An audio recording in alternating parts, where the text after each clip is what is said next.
Walang ibang mabuti, kundi ang ating Panginoon Diyos.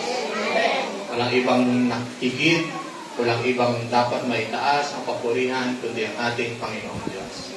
Tayo ay kasangkapan lamang ng Panginoon, pero ang Diyos ang nagbibigay kakayanan, karunungan, pagpapala, tagumpay sa ating buhay. Kaya sa Diyos ang lahat ng papuri. Palakpakan natin ang ating Panginoon Diyos sa araw po na ito. Wala po tayo may pagmamalaki. Ang tangi natin may pagmamalaki, meron tayong mabuting Diyos at tapat sa Kanyang mga baka. Amen po? Salamat sa Panginoon. Sa araw na ito, buksan lamang po natin ang ating puso sa pakikinig sa salita ng Diyos. Dahil ito po ay ating kalakasan. Ito po ay ating gabay sa araw-araw upang patuloy nating maranasan ang pagkilos ng Diyos sa ating buhay. Sapagkat kapag naiiba tayo ng landas, hindi natin nakikita ang pagkilos ng Diyos dahil maring direksyon.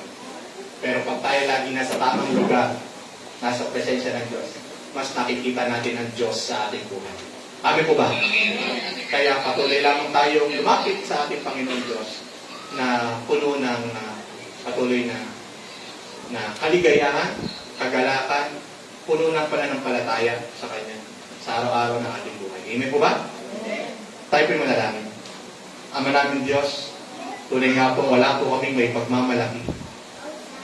Kami po ay isang makasalanan. Kaya narito kami humaharap sa inyong harapan. Humihingi po kami ng tawad sa lahat ng aming mga pagkukulang at pagkakasala. Amin Diyos, kinikilala namin ang iyong kapangyarihan at ang iyong pagka-Diyos sa aming buhay. Kaya naman narito kami, buong pusong lumalapit sa iyo, inihiling na kami puspusin niyo ng iyong presensya upang patuloy kaming tumanggap ng kalakasan, patuloy kaming tumanggap ng kapahingahan, patuloy kaming tumanggap ng kapayapaan na tanging sa inyo lamang matatagpuan. Kaya naman buong puso kaming lumalapit sa inyo, katagpuin niyo po kami. Hayaan nyo na sa amin pong pagbubulay at pagsamba na ito, ang manguna ay ang iyong banal na Espiritu sa aming kalagitnaan, sa aming buhay. Buksan niyo po ang aming puso't isip. Bigyan niyo po kami ng pangunawa sa oras na ito, sa aming pakikinig. Walang ibang mangusap sa aming puso kundi ikaw, aming Panginoon. At hayaan niyo po, O Diyos, na patuloy kaming mapatatag sa aming pong buhay espiritual, sa magitan ng patuloy naming pakikinig ng iyong salita. At hayaan din po ninyo na patuloy namin higit na maranasan ang iyong biyaya at pagpapala sa panahon na lagi ka naming inuuna, O Diyos. Maraming pong salamat sapagkat patuloy na ikaw po, Diyos, ay kumikilos sa aming buhay. Kaya sa pagkakataon po na ito, binubuksan po na aming buhay sa pakikinig ng iyong salita upang ang buhay po namin ay laging nasa presensya mo kalooban. Pangunahan niyo po kami palagi, Panginoon. Ito po ang aming dalangin sa pangalan ni Jesus. Amen. Palakpakan natin si Lord. Amen. So, ang pamagat po ng ating pag-usapan is I surrender all. Suko na ako, Panginoon. Suko na ako. Meron bang pagkakataon sa buhay natin na sinabi natin, suko na ako, Panginoon? Suko na ako. Kaya ang title na ang ating pag-usapan ngayon, kapag hindi mo na kaya, isinusuko ko na. Kapag nabigat ka na, sinusuko mo na. I surrender all. Hindi ko na kaya. Amen po ba? In Matthew chapter 26, verse 36 to 39, noong 36, isinama ni Jesus ang kanyang mga alagad sa isang lugar na tinatawag na Gethsemane. Sinabi niya sa kanila, dito muna kayo, mananalangin ako sa tako roon. Verse 37, ngunit isinama niya sina Pedro at ang dalawang anak ni Zebedeo. Nagsimulang mabagabag at maghirap ang kanyang kalooban. Si Jesus po ito. Verse 38, kaya sinabi niya sa kanila, ako'y halos mamatay sa tindi ng kalungkutan. Maghintay kayo rito at samahan ninyo ako sa pagpupuyat. Verse 39, tumayo siya ng kaunti. Sabi ni Jesus, nagpatira pa siya at nanangin, Ama ko, kung maaari po, ilayo ninyo sa akin ang ukang ito ng paghihirap. Ngunit hindi po ang kalooban ko, kundi ang kalooban ninyo ang mangyari. So patunay lang po na even the Lord Jesus Christ experiencing suffering in His life. Hardship in His life. Maging ang Panginoong Jesus dumanas ng mga paghihirap. Sabi ko sa mo, hindi lang ikaw. Hindi lang ako. Hindi lang tayo. Lahat tayo ay dumaraan sa matitinding pagsubok ng buhay. May mga moments na sa buhay, masahe mo talaga, Lord, hindi ko na po kaya. May mga moments na masasabi mo, Lord, pagod na po ang aking isipan. May mga moment na masasabi mo, Lord, mabigat na po ang puso ko. Mabigat na po ang damdamin ko. Subo na. Amen po ba? Hindi mo alam kung ano ang next step. Hindi mo alam kung anong gagawin mo sunod. Maaaring nasasabi natin, buti pa yung iba. Maayos sitwasyon nila. Pero ang katotohanan, hindi po pare-paras lang. Iba-iba lang ang panahon. Iba-iba lang ang sitwasyon. Maaaring panahon mo ngayon na ikay dumaraan sa pagsubok. Maaaring yung panahon nila ay wala silang pagsubok sa panahon ngayon. Pero tayo ngayon, ito yung panahon natin na may nakakaharap tayong pagsubok. Maaaring iba lang ang sitwasyon niya ngayon dahil magkakaiba ang sitwasyon ng tao. So, hindi ibig sabihin ng bakit sila maayos sitwasyon nila, hindi po. Lahat tayo dumarating sa iba't ibang mga pagsubok. Iba-iba lang ang panahon, iba-iba lang ang sitwasyon. Amen po ba? Pati si Jesus, dumaan po sa gintong sandali. Nakita po natin sa Gethsemane, makita natin kung paano niya talagang isinuko sa Ama ang kanyang saloobin. Kaya sabi niya in verse 36, di ba? No? Isinama ni Jesus ang kanyang mga alagad. Saan? Sa Gethsemane. Para siya ay manalangin. Nung time na yon, naghihirap ang kalooban ng Panginoon. Kaya alam niya kung kanino siya lalapit. Siya ay bumunta ng Gethsemane to communicate with His Father. To pray to God. And verse 37, nakita po natin, no? Nung sinama niya si Pedro at si Zebedeo, no? Doon, nailabas niya yung kanyang saloobin. Nagsimula siyang mabagabag at maghirap ang kanyang kalooban. Even the Lord Jesus Christ, nakaranas ng ganito. At nakita natin, no? Ako'y halos mamatay na. Ang sabi niya. Di ba? Hindi ibig sabihin na nagsasalita ng negative na hirap na ako. Ibig sabihin na nagkakasalat. No. Natural lang na may masasabi ka dahil sa hirap niya yung pinagdadaanan. Mag-isip Jesus nakapagsabi, ako'y halos mamatay na sa tindi ng aking kalungkutan. Mukha bang negative? Hindi. Bakit? Kasi natural lang na makapagsasabi tayo ng ating mga nararamdaman. Negatibo man. Amin po ba?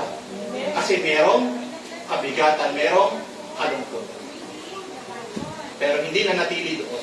Because in verse 39, tumayo siya ng kaunti, nagpatira pa siya at nalangin. Talagang lumuhod na matindi ang Panginoon at nanalangin sa Ama. At sabi niya, Ama po, kung maaari po sana, ilayo niyo sa akin ang paghihirap na ito. Pero bandang huli, nanaig ang pananampalataya ng Diyos. Ganun pa man, hindi ang kalooban po ang masunod, kundi ang kalooban. Palampakan natin ang halimbawa ng Panginoon. Ibig ko ba? Kaya, Lord, I surrender all. That's our title. Kapatid,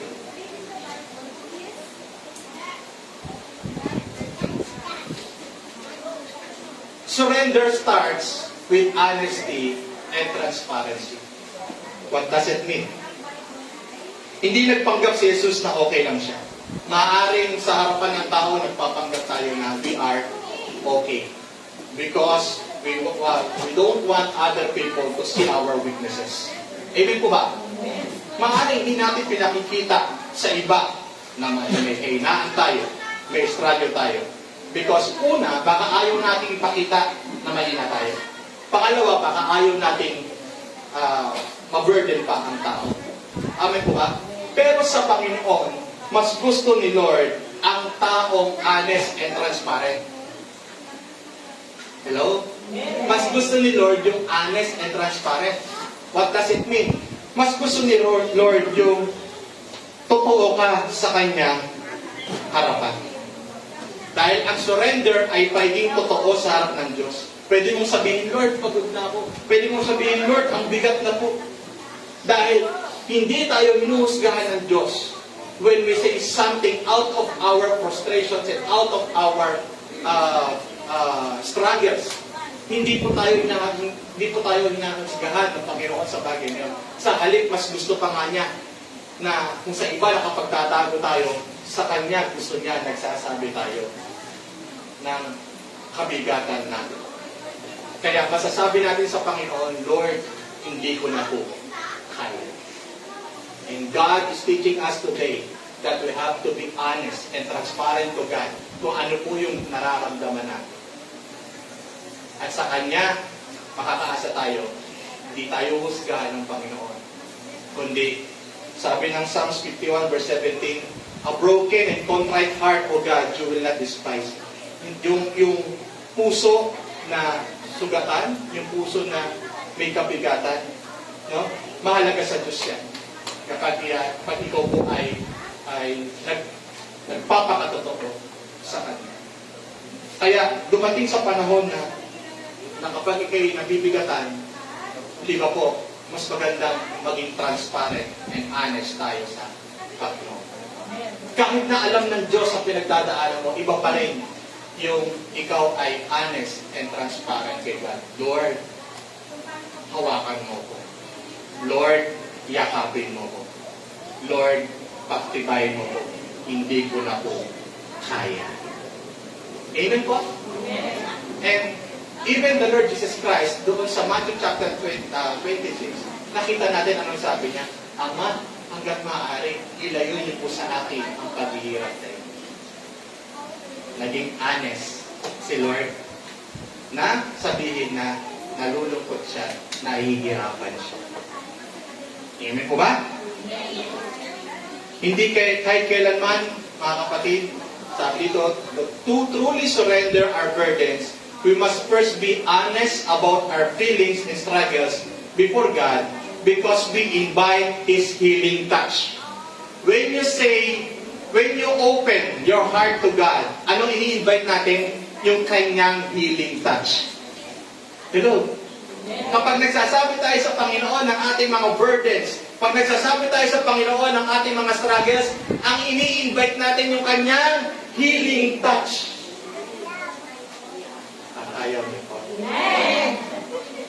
Amin po ba? Lord, di ko na po kaya. Lord, pagod na ako. Hindi yun nakawalan ng pagtitiwala, kundi nagsasabi ka because you invite the healing presence of the Lord. Do you want to experience the healing touch of God? Do you want to experience the healing presence of the Lord? Be honest with God. Be true to God. Amen po ba? Kasi sa pamamagitan po ng pagiging honest and transparent natin kay Lord, we invite His healing presence. Purihin ang Panginoon. Hallelujah. Mas magiging open na po ba tayo sa Panginoon? Kahapon, nagkibentuhan na nagpa-project law kami. Ipapatalastas ko na. Nangangalahati na po yung mga naka-undergo ng project law. Inaasahan po namin naman na mas madagdagan pa mag-aral sa project law natin. Nakwento ko sa kanila. Ako mag-isa because my mama and my wife went to hospital. Ako mag-isa. Naglilinis ako, nag-ayos ako ng kwarto, naglilinis ako sa church. Pagpasok ko ulit ng bahay namin, bigla ako nakaramdam ng biglang pag-iyak. All of a sudden, bigla ako napaiyak. And bigla ako nasabi, Lord, hindi ko na po kaya. Hindi ko alam bakit the first word na lumabas sa aking bibig is, Lord, hindi ko na po kaya. But after masabi ko yun, there is a presence of God na naramdaman ko na para bang na-empower ako muli. After ng aking pagluha, para bang yung aking pag-release ng aking saloobin, bigla siyang nawala at bigla ako nagkaroon ng isang panibagong sigla. At doon ko na-realize, kaya po, ito yung gusto ko i-share sa inyo, based on my experience, kaya ko siya na-realize na kapag naging honest ka sa Panginoon, mas nai-invite mo yung healing touch niya. Hello? Mas nai-invite mo yung presensyang nagpapagal, yung presensya niya na handang magpagaling sa iyo. Ang kagalingan naman, hindi yung sakit lamang na meron kang mga nakita sa katawan mo, may nakitang ganito. May healing din sa puso. Naniwala ko kayo?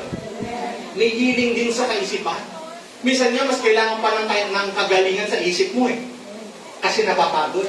Minsan nga, mas kailangan pa nga ng healing sa puso mo eh. Kasi nabibigat. Amen? At that time, I experienced the healing touch of the Lord. Palapakan natin ang Panginoon. Kaya huwag kang mag-atubiling lumapit sa panalangin sa ating Panginoon at sabihin mo ng totoo ang iyong saloobin. Sa Kanya makakahanap ka ng kapalitan.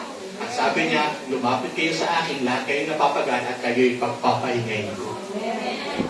So we can say to God and everything sa kung ano ang laman ng ating puso.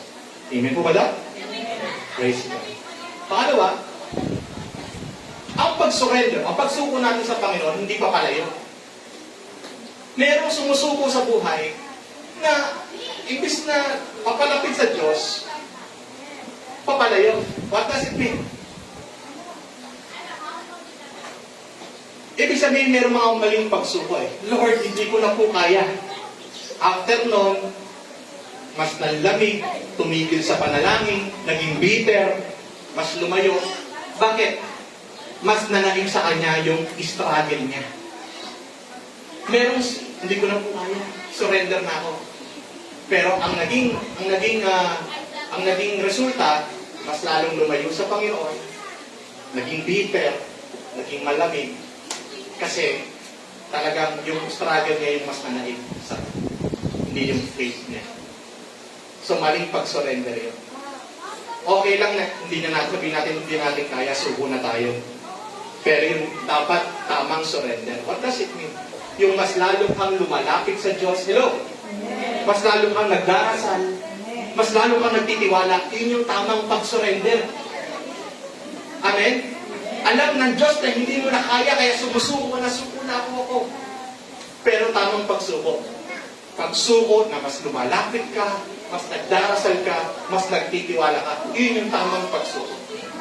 Amen? When we face weariness, moving away from God, can lead to bitterness and isolation, hindering our spiritual growth and connection kay God.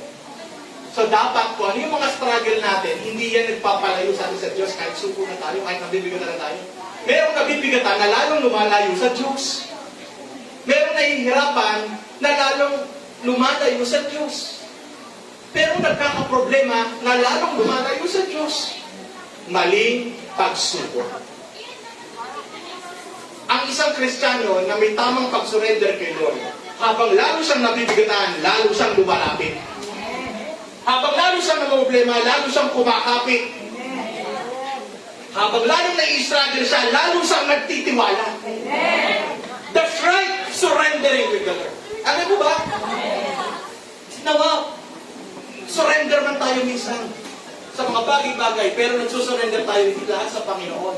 Na mas lalo tayo nagtitiwala, kumakapit, tumatawag sa Kanya. Yun yung tamang pag-surrender. Amin po ba? Ang totoong surrender, hindi pagtalikod. Ang totoong surrender, mas lalong lumalapit.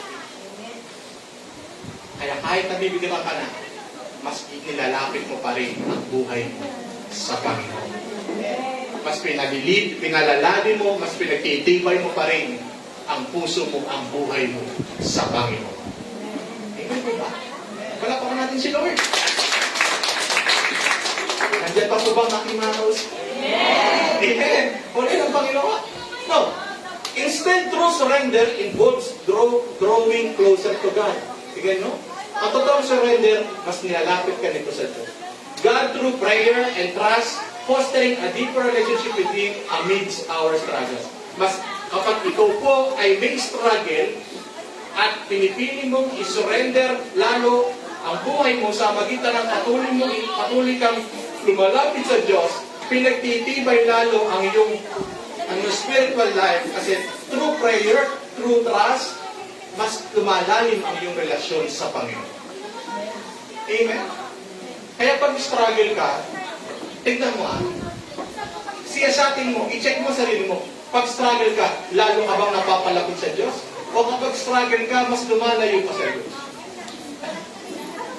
You know? Siguro dati, pag struggle tayo, na parang hirap na hirap tayong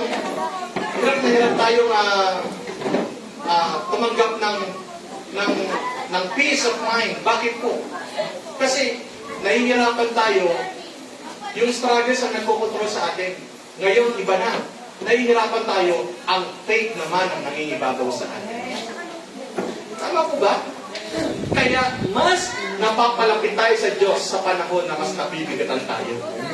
Mas napapalapit tayo sa Diyos sa panahon mas na-struggle tayo.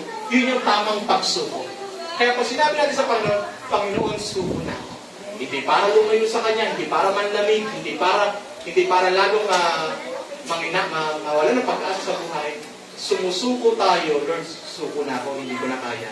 Upang mas lalo tayong lumapit, magtiwala, at umawa sa Panginoon na meron tayo. Amen po ba? Amen. Praise God. Si Jesus lumuhod na nalangit. Sabi niya nung verse 37, ako'y nabibigla, ako'y nahihirapan na sa matinding kalungkutan. Siya'y nabibigatan na. Anong ginawa niya? Nagpatira pa siya at nanalangin. Di ba? At ang sabi pa nga nun Ama, hanggat maaari, ilayo mo sa akin ang kopa ng paghihirap na ito. Amen po ba? So ibig sabihin nun, struggle siya, pero hindi niya tinigil yung kanyang yung vision niya, hindi siya tumigil doon. Alam niya dapat matuloy yun. Pero ang ginawa niya, mas lumapit siya sa kanyang Ama, nagpatira pa at nanalangin. Amen po ba? Nawa po, mas naunawaan po natin ang bagay ito. Mas bumibigat ang sitwasyon, mas lumalapit sa Panginoon. Mas tumitibay sa Panginoon. Ang surrender din po, tandaan po natin. Ang surrender din po ay pagbitaw sa sarili mong gusto. Ang surrender, pagbitaw sa sarili mong gusto. Totoo po yung naging damdamin ni Jesus, ayaw niya ng sakit, ayaw niya ng hirap. Hindi po kasalanan sabihin kay Lord, Lord, ayaw ko ng ganito, ayaw ko ng ganyan. Gusto ko sana ganito lang, gusto ko sana ganoon lang. Hindi po yan kasalanan. Pero paano kapag ninais natin isang bagay pero hindi ito ang dumating? Paano kapag ang inaasahan natin, iba ang nangyari? Pagtatampo ka ba? O panghihinaan ka ba? Hello? Paano kapag ang ninais natin, inasahan natin, hindi yun yung dumating, hindi yun yung ibinigay ng Diyos sa atin? Ano bang mararamdaman natin? Sinabi naman ni Lord na humiling ka. Pero hindi siya chini na sunod-sunuran. Hello? Sinabi ni Lord, humiling ka. Hilingin mo ang lahat ng bagay at ipagkakalob sa iyo, sabi ng John. Pero hindi sa chini na sunod-sunuran na. Bakit po? Dahil ang binibigay niya sa iyo kung ano ang higit na makakabuti sa atin. Hindi niya pwedeng ibigay ang isang bagay na alam niya na meron pang higit na mabuti para kaysa doon sa bagay niya. Hindi niya pwedeng sundin ka lamang kung alam niya hindi ito ayon sa kanyang kalooban. Hindi ito higit na makakabuti sa iyo. Kaya si God, hindi siya genie na kapag hiling mo, yun na. Kaya ikaw naman, kung ikaw ay tunay na may pagsuko sa Panginoon, no? Hindi yung gusto mo eh. Kung ano ipagkaloob ng Diyos, kung ano ibigay ng Diyos, tinatanggap mo yun na may buong pagtitiwala. Bakit isinuko mo na sa Panginoon Lord, kung ano po ibigay ninyo, I accept and I praise you for that. Why? Kasi ang pag-surrender, hindi ang gusto ko, kundi anong gusto. Amen po ba? Anong plano mo? Anong kalooban? Amen po ba? Kaya, surrender requires a willingness to release our personal desires and accept God's greater plan for our lives, trusting in His wisdom. Sabi ng Bible, no? Mas mataas ang karunungan ng Diyos kaysa sa tao. Walang makakaarap sa karunungan ng Diyos. Kaya kung nagtitiwala ka sa Diyos, may mga bagay man sa tingin mo, ito ang tama, pero hindi ito ang nangyayari. May mga bagay man na gusto ka, pero hindi yun ang ibinigay ng Diyos. Tandaan po ninyo, mas marunong ang Diyos. If we trust the Lord, we trust His wisdom. Lord, alam mo kung ano ang mas mabuti. Lord, alam mo kung ano ang maganda mong plano para sa akin. So you trust the wisdom of the Lord. Kaya hindi man yun yung inaasahan mo, hindi man yung hinihingin mo, willing mo i-let go yan, hindi ka magtatampo. Kung ano ibigay ng Diyos, magtitiwala ka sa Diyos. Ibig ko ba? Palakpakan natin ang Panginoon. Ang surrender, hindi po ibig sabihin niyang paglimot na sa gusto mo, kundi tinatanggap mo sa anumang ibigay ng Diyos, tinatanggap mo ito dahil masigit kang nagtitiwala sa kanyang magandang plan. Amen po ba? Kaya sabi, no? Magtiwala ka sa Panginoon. Sa paano paraan tayo magpapakita natin ang pagtitiwala sa Panginoon? Sa paano paraan natin may papakita ang pagtitiwala sa Panginoon? Jesus prayed. Jesus prayed for His desires. Anong panalangin niya? Hindi niya lang pinanalangin ang gusto niya. Pinanalangin niya yung kalooban ng Diyos. Amen? So kapag tayo nagtitiwala, nananalangin ka, at ang laman ng panalangin mo, Panginoon, bakit naman po ganito? Gusto ko po sana ganito. Panginoon, ito po sana yung aking gusto mangyari. Pero kung ito kung ibang man ang iyong ibinibigay, kung hindi man po ito yung aking naasahan, alam ko, mas maganda ang iyong inilalaan para sa akin. Amen? Maaring hindi ko pa po panahon ngayon, Panginoon. Maaring inaasahan ko itong panahon na ito, itong taon na ito. Pero hindi dumating, Panginoon, hindi ako magtatampo. Baka merong mas magandang oras na nakalaan para sa akin. Because I trust fully your good plan to me, not my own wisdom. Amen? Palakpakan natin ang Panginoon mo. Kaya sabi po ni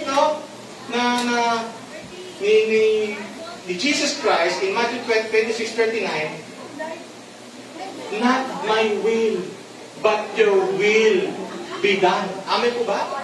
Hanggang maaari, ayoko ng paghihirap na ito eh.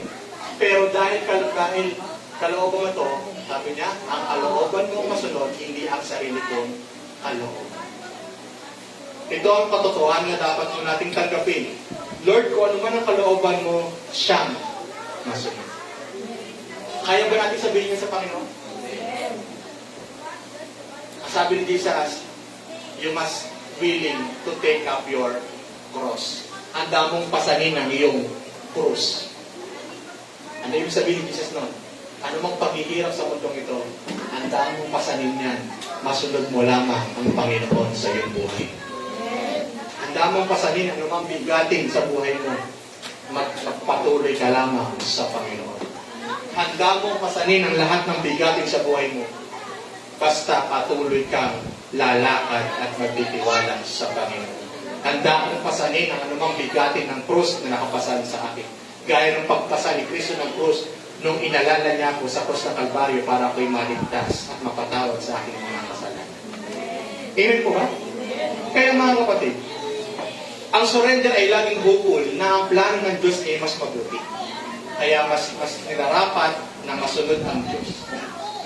Minsan meron tayong may mga sarili tayong pagnanasa, may mga sarili tayong hangarin sa buhay, pero handa natin kalimutan ito. Meron tayong mga flesh na nanaig sa atin. Hello? Dati may flesh tayo. Hanggang ngayon naman, umiiral pa rin yung flesh. Minsan gusto ng katawan natin. Minsan hinahanap-hanap natin. Pero alam natin, against the will of God. Pero nung gagawin natin, Lord, I'm willing to surrender all my weaknesses. I'm willing to surrender all yung mga bagay na alam kong hindi ko nakalulugod sa iyo. I'm willing to surrender now. Because not my will, but your will be done. Handa mo bang isuko ang lahat sa Panginoon? Handa mo bang bitawan ang lahat ng hindi kalooban ng Diyos para sa Panginoon? Handa mo bang pagkatiwalaan ng Diyos sa lahat ng bagay kahit hindi yun ang iyong gusto na asahan? Handa ka bang magtiwala? Handa mo bang sabihin sa lahat ng oras, Lord, not my will, but your will be done? Hindi ako, kalooban mo. Hindi ang gusto ko, masunod ka sa Diyos. Handa mo bang sabihin nyo? Kaya mo bang sabihin yun? Kaya mo bang sabihin yun sa harap ng Diyos? Ganun yung sabi ng Panginoong Jesus. Bibiruin niyo ang hirap ng kanyang pinagdaanan, pinagkanulo siya. At sa kanyang pagkakanulo, aaresto niya na siya during that time. At sa kanyang pag-aresto siya pupunta, parurusahan siya. Ipapakos hanggang eventually siya pa ay ipapako sa krus. Alam niya ang hirap na kanyang pagdadaanan.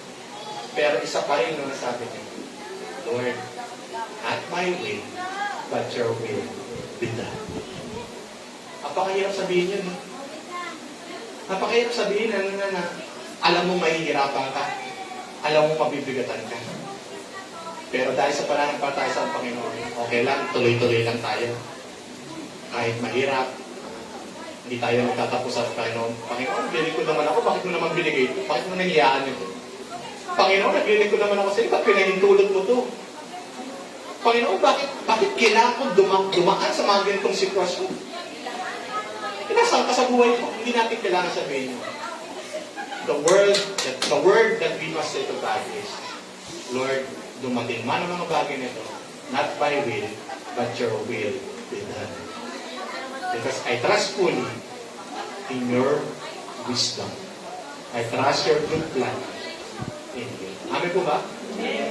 Praise the Lord. Kaya, si Lord ang masunod sa ating buhay, anuman ang dumating. Si Lord ang masunod sa buhay natin, higit sa sarili nating kagustuhan o pagnanasa. Amen po ba? Amen. Praise God. Then, when you surrender, alam niyo pa sa pag-surrender po natin, hindi naman po agad nababago sitwasyon natin. Sa pag-surrender natin, ang unang nababago, puso natin. Kasi kapag tayo marunong mag-surrender sa Panginoon, Lord, hindi ko na po kaya, pinagkakatiwala ko na. Anong nababago? Heart mo. Mas lumalalim ang iyong pagkakilala sa Panginoon. Amen po ba? Amen. Praise God. Then, kapag ikaw'y sumusuko sa Panginoon, pag ikaw'y sumuko sa isang bagay na hindi sa Panginoon, ang kasunod doon, struggle, frustrations. Pero pag kay Lord mo, sinuko ang lahat ng bagay, ano kasunod? Strength. Hello?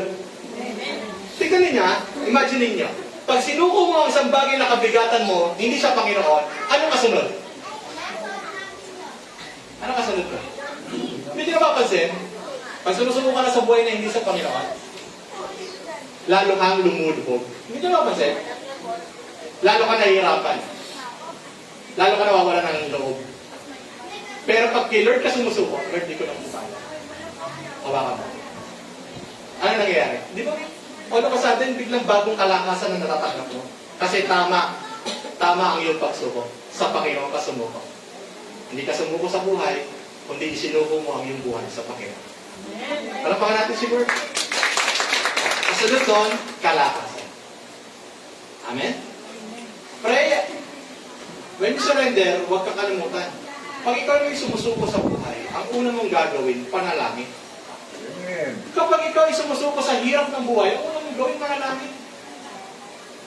Amen? Kasi ang prayer, doon mangungusap si Lord sa iyo. Papaalala ang Word of God na pinangako niya para sa iyo. Every time you pray. Amen po ba? Kaya complete package yan. Huwag kang susuko na walang panalangin. Huwag kang susuko na walang paglapit sa Diyos. Huwag kang susuko sa buhay mo, kundi isuko mo ang buhay mo sa Panginoon. Iyon ang the best. Amen? Amen? Kasi after nun, isang panibagong sigla, isang panibagong kapahingahan sa Diyos natin ang ating matatagpuan. Praise the Lord. And last, what are you struggling with? Sa mga oras na ito, ano po ang nagpapahirap sa iyo ngayon? Ano ang ipinaglalaban mo ngayon sa buhay? Lahat ba tayo may pinaglalaban sa buhay? Amen. Lahat ba tayo may nagpapahirap sa atin ngayon? Amen. Baka oras na para sabihin natin, Lord, hindi ko na kaya. Kung ako lang, surrender na po ako sa iyo. Your will be done. I put my trust in you. Amen. Palapakan natin mo. Baka pwedeng pumikit ka ngayon. Isa-isip mo, anong nagpapahirap sa iyo ngayon? Anong pinaglalaban mo ngayon sa buhay mo? Pwede bang sabihin mo mula sa iyong puso, Lord, hindi ko na po kaya kung ako lang. Sabihin mo, Lord, hindi ko na po kaya kung ako lang. Surrender na po ako sa iyo, Panginoon. Because your will be done. And I put my trust in you. Your will be done. Amen? Hallelujah. Kaya sa pagsuko mong ito, hindi pagsuko na papalayo sa Diyos, pagsuko na mas lalo mapapalapit sa Panginoon. Amen po ba? Ang surrender ay hindi para sa mga mahihina. Ang surrender ay para sa mga taong nagtitiwala sa Diyos. Kaya suko na siya sa buhay, hindi para huminto sa buhay, suko na siya sa buhay kasi sinusuko niya na ang buhay niya sa Panginoon at ang lahat ng bagay sa buhay niya. Dahil ipinagkakatiwala niya na lahat sa kalooban ng Panginoon. Kung pagod ka, kung mabigat na, kung nalilito ka, lumapit ka, isuko mo na, magtiwala ka na sa Panginoon. Amen? Amen. Palapakan natin si Lord. Nawa, sa araw ko na ito, maging mas open tayo kay Lord ng ating nararamdaman. Amen. At matuto tayong patuloy na magsuko sa Kanya. Hindi sumuko sa buhay again, kundi magsuko ng buhay sa Kanya. Para tulungan niya tayo, bigyan niya tayo ng panibagong sigla at lakas sa anumang kinakaharap natin sa mga panahon ito. Because thy will be done. Amen? Praise the Lord. Tayo po ito ngayon. May request, Brother Lay. Di ba si Brother Lay? And I can request ko rin. Walang mahirap sa'yo. Awit tayo. Let us now surrender all to God. Lord, sinusurrender ito. Hindi dahil suko na ako sa buhay ko, yung ka na mabuhay. Kundi sinusuko na ang aking buhay sa'yo kasi pinagkakatiwala ko na sa'yo lahat. Dahil alam mo kung ano higit na mabuti at magandang plano para sa akin. Amen? Praise God. Mawit po tayo sa Panginoon. Lahat tayo nabibigatan, even Ama. Please pray for my family. Lahat kami nabibigatan din. Pero walang mahirap sa Diyos. We surrender all. We put our trust to God. Not our will, but God's will be done. Hallelujah. Taas natin ating kamay sa Panginoon, tanda ng ating pagsuko sa Diyos.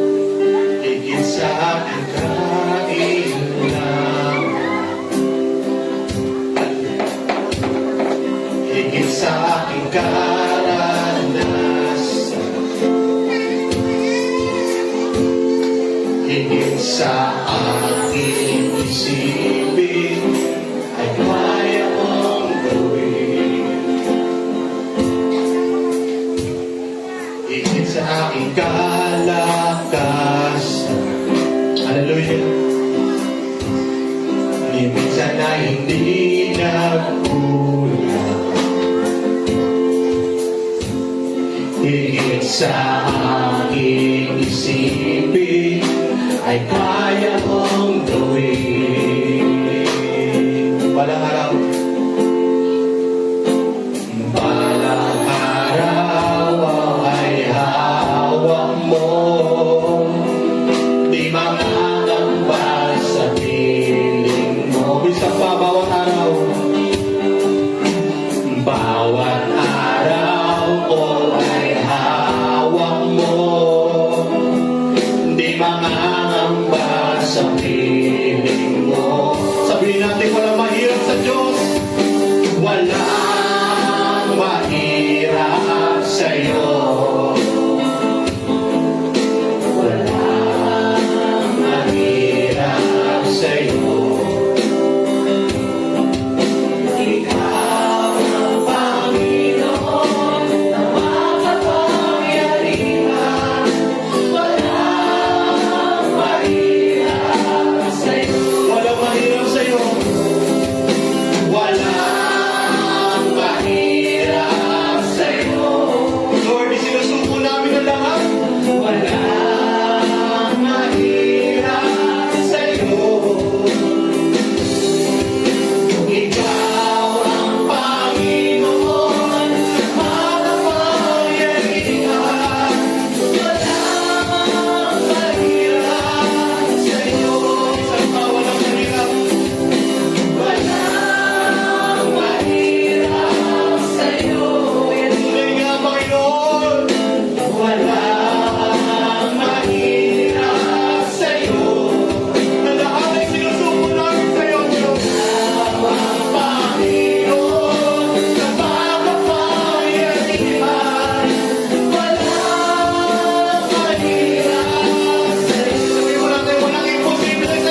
Panginoon.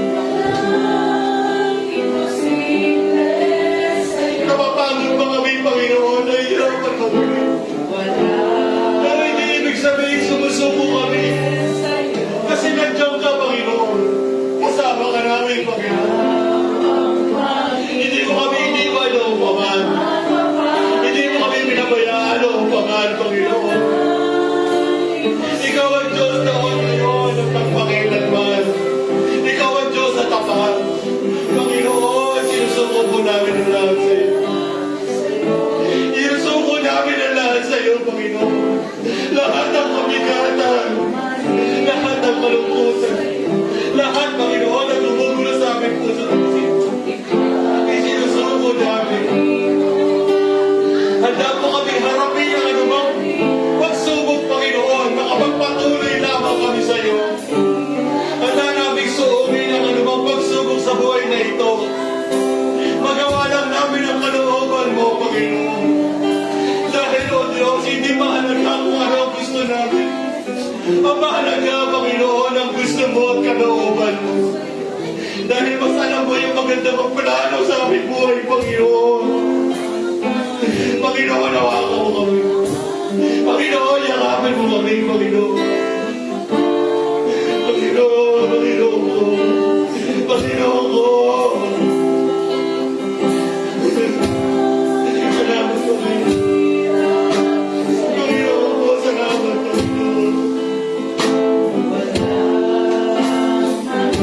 Panayain mo kami, Panginoon. Panayain mo kami sa paghihirap na ito. Pero handa namin kaharapin ito na may buong pagtitiwala, Panginoon. Handa namin yakapin anumang bagay na meron kami. Dahil alam namin, hindi mo kami mapabayaan, Panginoon. Ikaw ang magiging lakas namin. Ikaw ang magiging kapahingahan namin sa lahat ng bagay, Panginoon. Hallelujah. Puri ka, Panginoon. Puri ka, O Diyos.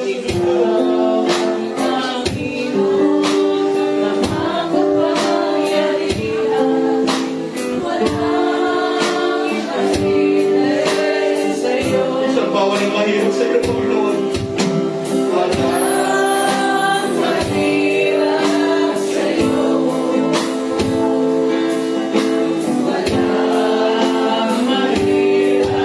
Sa iyo.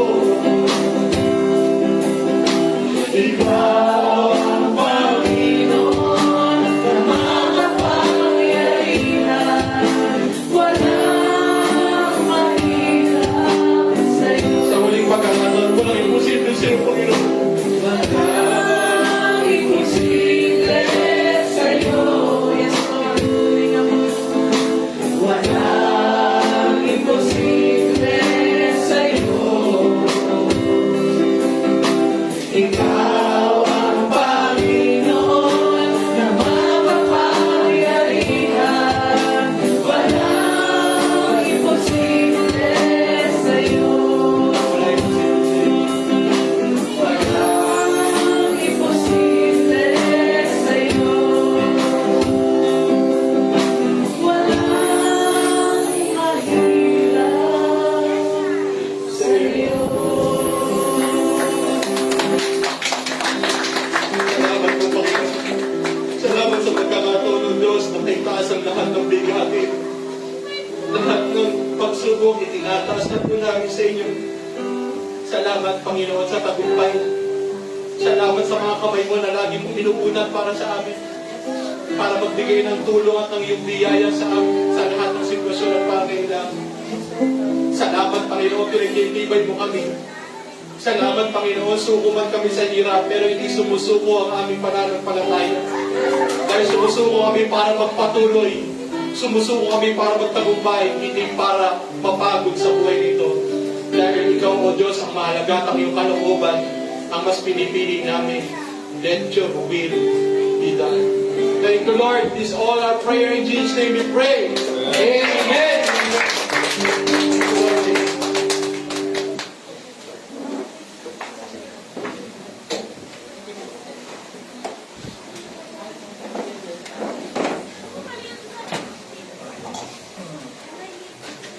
Amen.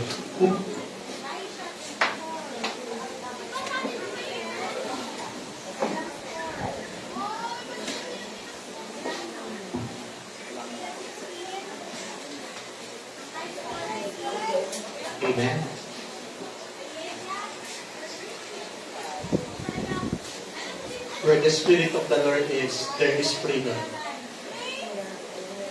Kung nasaan yung Espiritu ng Diyos, merong kapayapa, merong kalayaan. At dahil sumasa atin ang banal na Espiritu, alam natin tayo maging malaya sa ating gawa ng tao. Amen po ba? Praise God. Sa mga oras na ito, tayo po ay nagkatipon-tipon sa Panginoon upang patuloy na alalahanin ang pagandang loob ng Panginoong Hesus sa atin, na kung saan ay siya po ay bumabalik ko sa lupa upang tayo po ay mabigyan sa pagitan ng kanyang kamatayan at muling pagkabuhay, mabigyan tayo ng kaligtasan, kapatawaran at buhay na walang hanggan. At itong komunyon na ito ay pag-alaalan sa atin sa kabutihan at dakilang sakripisyo, pag-ibig ng Panginoong Hesus sa atin. Kaya habang tinatanggap natin ang banal na komunyon ito, ang sabi ng Panginoon, gawin niyo ito bilang pag-alaala sa akin. Inaalala natin ang kadakilaan ni Kristo sa buhay natin, ang kanyang pag-ibig at dakilang pagliligtas sa atin. Kaya hawakan po natin ang tinapay, ang sabi ng Panginoon sa kanyang mahalaga. Itaas niyo ang tinapay na ito. Ito ang tinapay na ito, simbolo ng katawan ng Panginoon sa Kristo na siyang nabayubay sa krus ng Kalbaryo. Kainin natin ito bilang pag-alaala sa Kanya. Sa araw po na ito, taas natin ang saro. Itong saro ito ay simbolo ng dugo ni Kristo na tumigil sa krus ng Kalbaryo upang tayo malinis at tumanggap ng kapatawaran ng Diyos. Sabi niya, gawin niyo ito bilang pag-alaala sa akin. Sa tuwing iinom natin ito, inaalala natin kung paano si Kristo ay nagsakripisyo alang-alang sa kanyang pag-ibig sa atin upang tayo tumanggap ng pagpapatawad ng Diyos. Inumin natin ito, may salamat. Tayo po dinalangin. Pinupuri ka namin pinasasalamatan, Panginoong Jesus. Ikaw ay patuloy na nagbibigay sa amin ng lakas, ng direksyon, ng gabay. Ikaw patuloy na nagpapatibay ng aming hangarin upang patuloy kang sundin sa amin. Salamat, Panginoon. Hawakan niyo po kami, lagi mo po kami paghariman, Panginoon. Magpakilan hanggang sa inyong muling pagbabalik, Panginoon. Nawa, panalain ko, na wala sino mang narito na hindi maiiba ng landas dahil alam namin, iingatan mo kami hanggang sa inyong muling pagbabalik. Upang ang magtagumpay sa buhay na ito, walang iba kundi ikaw. Na matanggap namin ang iyong pangako, hindi mo sa buhay na ito, lalo hindi ka pangako mo sa buhay na walang hanggan. Kaya Panginoon, ingatan mo kami hanggang sa iyong muling pagbabalik. At pupurihan ka namin paglilikuran habang buhay ngayon at magpakilan. Amen. And salamat po sa Panginoon.